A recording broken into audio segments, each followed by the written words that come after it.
Hello my dear students, today I will teach you the second chapter of science for class 8 whose name is microorganisms, friends and foe. Microorganisms, friends and foe कहने का sense कि सूक्ष्म जीव और friends and फो का मतलब दोस्त और दुश्मन, दोस्त और दुश्मन। माइक्रो ऑर्गेनिज्म सेंस क्या हुआ? माइक्रो ऑर्गेनिज्म मीन्स सूक्ष्म जीव। सूक्ष्म जीव क्यों नाम पड़ा? इसी से अर्थ आपको प्रतीत हो जाएगा कि एक ऐसा जीव जो इतना लघु हो, इतना छोटा हो, जिसे हम अपनी नेक्ड आई यानी नंगी आंखों से नहीं देख सके, उसे हम सूक्ष्म जीव कहते हैं। उसे हम सूक्ष्म जीव कहते हैं। यानी मोस्ट ऑफ माने the tiny organism which cannot be seen with our naked eyes is known as microorganism. मैंने एक ऐसा जीव जिसे हम अपनी नंगी आंखों से स्पष्ट तौर पे नहीं देख पाते हों, यानी वो इतना लघु होता है जिसे हम नहीं देखते हैं, और इसी को देखने के लिए हम माइक्रोस्कोप का इस्तेमाल करते हैं, सूक्ष्मदर्शी, चूँकि छोटे बहुत ही लघु माइक्रोन्स में बहुत ही एक कण का कई एक लाखवां टुकड़ा बराबर के सजीव को देखने के लिए हमारी आंख नहीं देख पाएगी। तो चूँकि वह काफ़ी सूक्ष्म होता है, तो इसको देखने के लिए हम सूक्ष्मदर्शी का इस्तेमाल करते हैं, यानी माइक्रोस्कोप का। तो चूँकि सूक्ष्म चीज़ों को देखने के लिए सूक्ष्मदर्शी का इस्तेमाल करते हैं, और चूँकि वह जीव सूक्ष्म जीव है, इसलिए इसका नाम सूक्ष्म जीव यानी माइक्रो ऑर्गेनिज्म हुआ। तो most of us are familiar with the peculiar smell of the first rain drops after a long never when indoors. You will surprised to know that the smell is produced by a special group of soil bacteria which are a kind of microbe। यानी कहने का sense है कि बहुत सारे ऐसे जीव हैं जो काफ़ी लघु होते हैं, काफ़ी छोटे होते हैं, जिसको हम अपनी आंखों से नहीं देख सकते, जिसे देखने के लिए हमको सूक्ष्मदर्शी का इस्तेमाल करना होता है, इसे हम सूक्ष्म जीव कहते हैं। यानी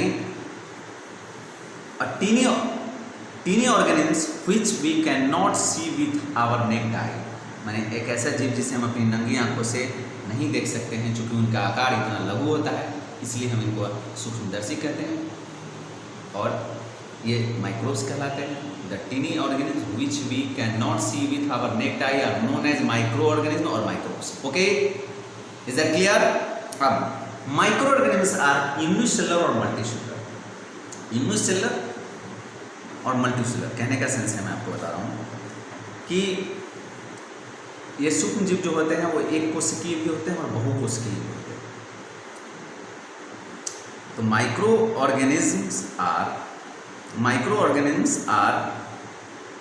unicellular which means the entire organism is made up of a single cell।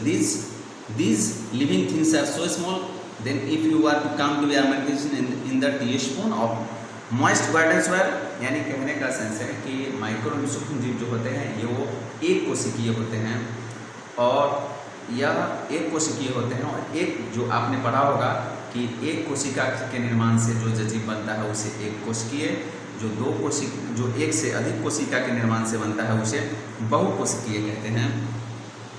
तो ये माइक्रो ऑर्गेनिज्म्स होते हैं। अब मैं आपको बता रहा हूँ कि हमारे पर्यावरण में हमारे चारों तरफ हम अभी नंगी इस आंखों से देख रहे हैं, तो कुछ भी चीज़ यहाँ नहीं दिख रहा है, कोई भी गंदगी हमको नहीं दिख रही है, कोई भी ऐसा जीव नहीं है जो हमें दिख रहा हो मनुष्य के अलावा, या कोई ऐसा स्पॉट जैसे रूम्स में वाइट बोर्ड दिख रहा है, आप वीडियो कर रहे हैं तो मोबाइल्स देख रहे हैं, सेलफोन देख रहे हैं, मैं खुद और जो भी इस कमरे में है वो सब चीज़ देख रहे हैं, लेकिन इस कमरे में कोई ऐसा और भी बहुत सारी चीज़ें हैं जिनको हम नहीं देख पा रहे हैं अपनी आंखों से, वो हैं सूक्ष्मदर्शी। सूक्ष्म जीव यदि हम सूक्ष्मदर्शी लगा के देखेंगे तो पता चलेगा कि हमारे शर्ट्स पे, दूसरे के शरीर पे, दीवार पे, पंखे पे, कुर्सी पे, टेबल पे, सब पे, व्हाइट बोर्ड पे, सब पे कुछ जीव हैं, टिके हुए हैं, बैठे हुए हैं, और इनके बीच में हम जी रहे हैं। तो आखिर हैं क्या? तो ये सूक्ष्म जीव कहलाते हैं।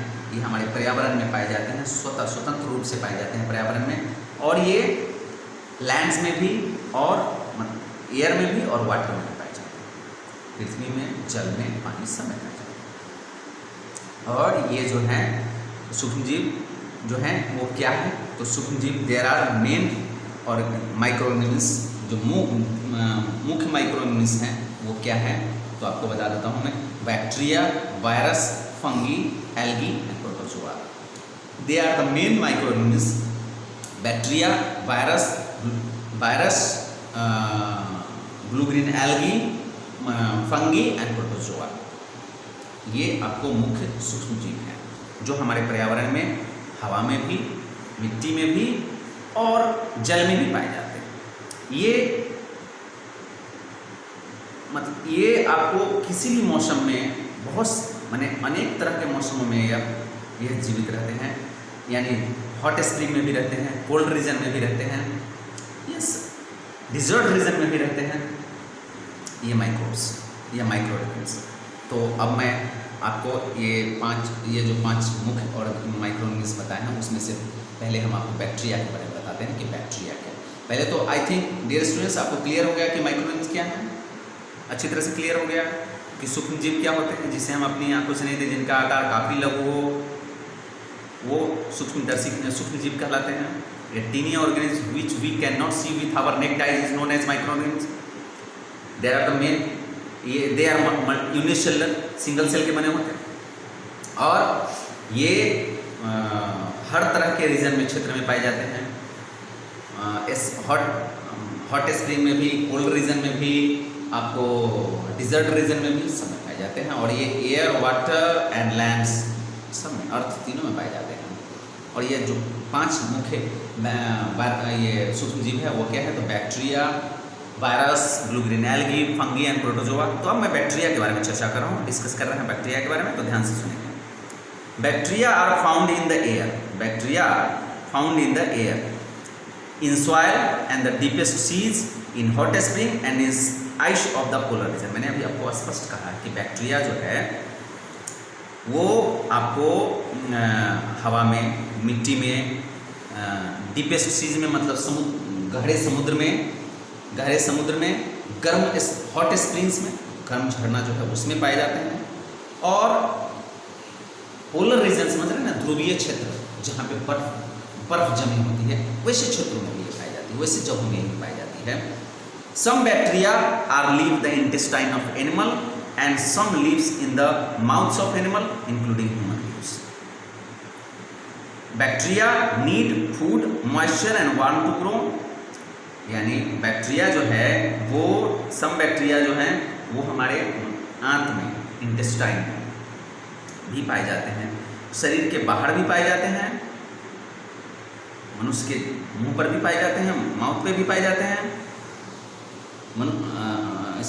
Some bacteria are live in the intestine of animals and some live in the mouths of animals including human beings. यानी बैक्टीरिया जो है, कुछ बैक्टीरिया जो है वो पशुओं के आंत में, माने साथ में मनुष्य के आंत में भी, और पशुओं के मुंह पर भी पाए जाते हैं, यानी इंक्लूडिंग ह्यूमन बींग्स, मतलब मनुष्य के मुंह पर पाए जाते हैं।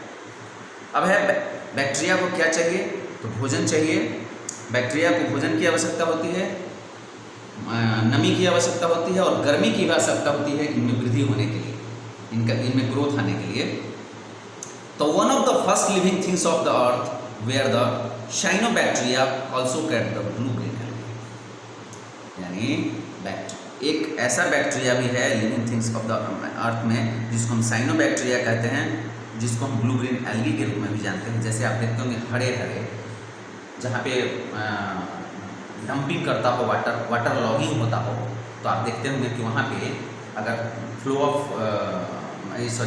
ये पानी का जब बहाव नहीं हो जिस जगह से और पानी रुकी हुई हो, तो आप देखते हो जैसे वाटर लॉगिंग हो, तो वहाँ पर देखते हो कई दिनों तक अगर पानी रुकी हुई हो, जैसे ऐसे पॉन्ड्स या लेक्स जहाँ पे पानी रुकी हुई हो, उनका बहाव नहीं हो रहा हो, तो वहाँ पे आप देखते हो कि हरा हरा कलर का ऊपर एक पानी के ऊपर परत जैसा बनता है। तो वो क्या होता है, तो मैं आपको बता दूँ, तो वो होता है जिसको आप जनरल शब्दों में काई बोलते हैं, हरा हरा जो दिखता है वो ब्लू ग्रीन एल्गी है। कहीं कहीं आप पीला पीला भी देखते होंगे, लेकिन वो डिके हो जाता है, डेड है ब्लू ग्रीन एल्गी।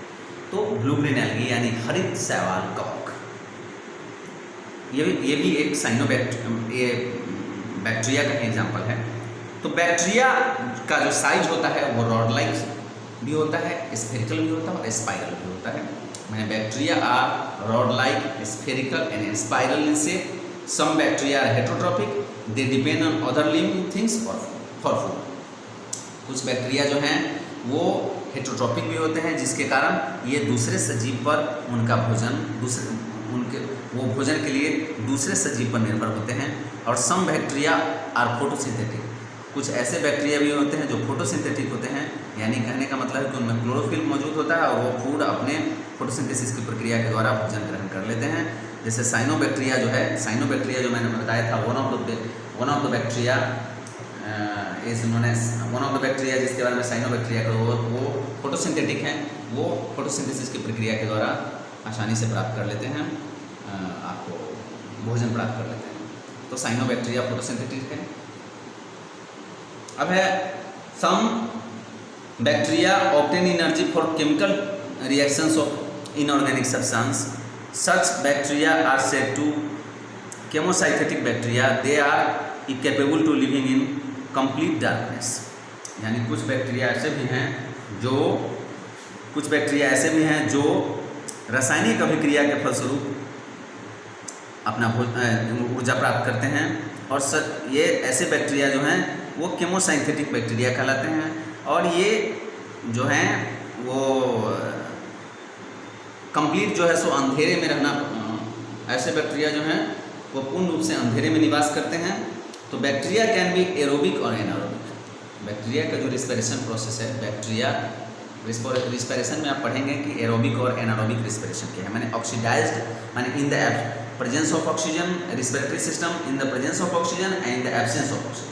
तो एरोबिक में in the presence of oxygen respiratory system होता है और एनारोबिक में इन द एब्सेंस ऑफ ऑक्सीजन होता है। मैंने ऑक्सीजन की अनुपस्थिति में ये आपको रिस्पिरेटरी की मैंने श्वसन की प्रक्रिया होती है। लैकिंग ऑफ O2 मैंने लैकिंग ऑफ ऑक्सीजन के केस में भी होती है। तो इस पर एनारोबिक होता है। एरोबिक कहते हैं कि अगर श्वसन की प्रक्रिया जो है वो ऑक्सीजन की उपस्थिति में होती है तो एरोबिक कहलाते हैं। तो बैक्टीरिया एरोबिक एंड इनएरोबिक। और aerobic bacteria required oxygen for respiration anaerobic bacteria do not need oxygen, they respire in the absence of oxygen. मैंने आपको अभी तुरंत बताया कि एरोबिक बैक्टीरिया जो एरोबिक होते हैं उनको ऑक्सीजन की आवश्यकता होती है रिस्पिरेशन के लिए, और एनारोबिक और बैक्टीरिया जो एनारोबिक होते हैं वो बिना ऑक्सीजन की अनुपस्थिति में ही और रिस्पिरेटरी सिस्टम रिस्पिरेशन कर लेते हैं। तो माइक्रो ऑर्गेनिज्म के टाइप्स, और उसमें पहला टाइप्स बैक्टीरिया। मुझे आशा है कि आप इसको अच्छी तरह से समझे होंगे और इसको आप नोट्स करेंगे और संबंधित टॉपिक को याद करेंगे। Thank you.